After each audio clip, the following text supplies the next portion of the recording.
जामशोरों के करीब Indus highway पर ट्रक और बस में तसादुम, 10 अफराद जाँ बहक, 13 अफराद जख्मी। जाँ बहक अफराद में 2 खवातीन और 2 बच्चे शामिल। पुलिस के मुताबिक जाँ बहक अफराद का ताल्लुक बहावलपुर से है।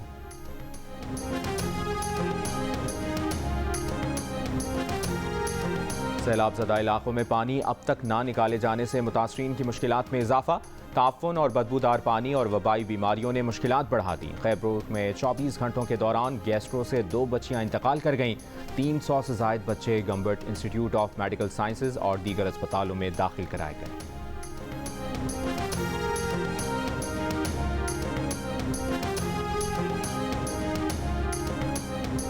वज़ीर ख़जाना IMF और वर्ल्ड बैंक इजलास में शिरकत के लिए अगले हफ्ते वाशिंगटन जाएंगे। पाकिस्तान की जानिब से मैक्रो इकनॉमिक फ्रेमवर्क पर नज़रसानी की दरख्वास्त की जाएगी। बढ़ती महंगाई, GDP की शरह नमू में कमी, बजट खसारे और करंट अकाउंट खसारे के अहदाफ में नरमी की दरख्वास्त की जाएगी।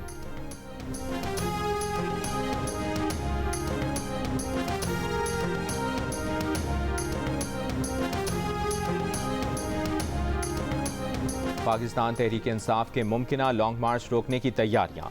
इस्लामाबाद की ज़िला इंतजामिया ने फैज़ाबाद पर कंटेनर्स पहुंचा दिए।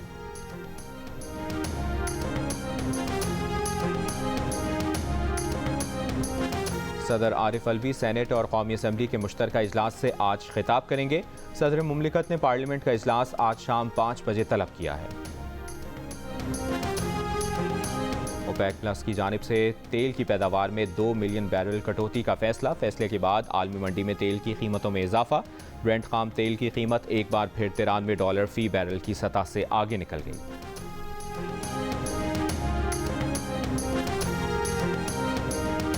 और पाकिस्तान जूनियर लीग आज से शुरू हो रही है। 24 खिलाड़ी गैर मुल्की हैं। हर टीम में 4 गैर मुल्की, 11 लोकल खिलाड़ी होंगे।